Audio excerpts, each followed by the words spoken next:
Assalamu alaikum. My name is Adan Siddiqui Afsin. I'm your biology teacher. Hope you all are doing good. Our today's topic is insect eating plants. Why do some plants eat insects? Insect eating plants have chlorophyll and are capable of photosynthesis, but they live in waterlogged and acid soils, which contain very little nitrate.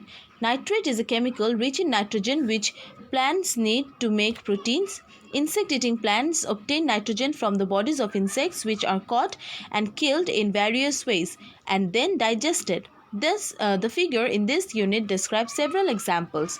So basically plants need nitrate for what? For to make proteins. Okay, generally normal plants get this protein from the soil, but insect eating plants which live in a waterlogged and acidic soil, they cannot get this nitrate from the soil. Hence eventually they trap the insects and get their required nitrate. Okay, now how do they trap these insects and what do they do with this nitrate? Let's study. Insects and other small animals are attracted to these plants by bright colors, scent or sugary bait. Then they are trapped by sticky fluid by enfolding leaves or inside various containers. Finally, the plant releases digestive juices which dissolve the victim so that its nitrogen-rich chemicals can be absorbed. So these insects get trapped by the insect-eating plants for their bright colors and sweet smell. Okay, so what happened when these insects come and sit on the top of this insect eating plants? They trap those insects and swallow them, and after that the plants release a digestive juice which dissolve these insects, and eventually the plants get their nitrogen from the insect's body. Now there are some examples. One is this pitcher plants. This is a pitcher plant. They look like a pitcher. Okay, they have large pitcher shaped leaves and a hinged lid. What happened when an insect come and sit on the top of this pitcher plant? They slipped into the plant, and this plant release a digestive enzyme which digest the insect and trap the insect inside the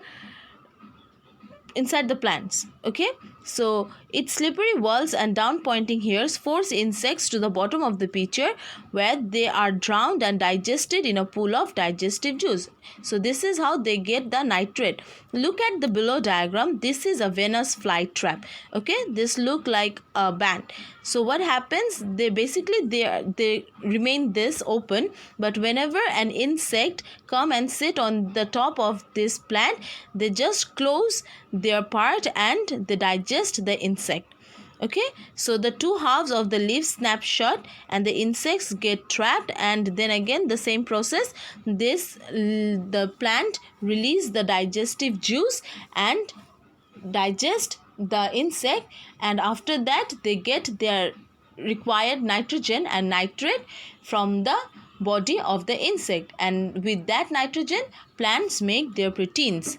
Okay, so this is a very small chapter. See, the Venus flytrap has leaves with a hinge like midrib, a row of spikes around the edge. When an insect lands on a leaf, two halves snap together and the spikes interlock so it cannot escape. After the insect has been digested, the leaf opens and undigested remains dry up and blow away. So this is how these plants, insect eating plants, trap the insects and get their required nitrogen. So that's all about the chapter. This is a very small chapter. This is a very easy chapter. I hope you all get the chapter. So thank you very much for your cooperation. Assalamu alaikum.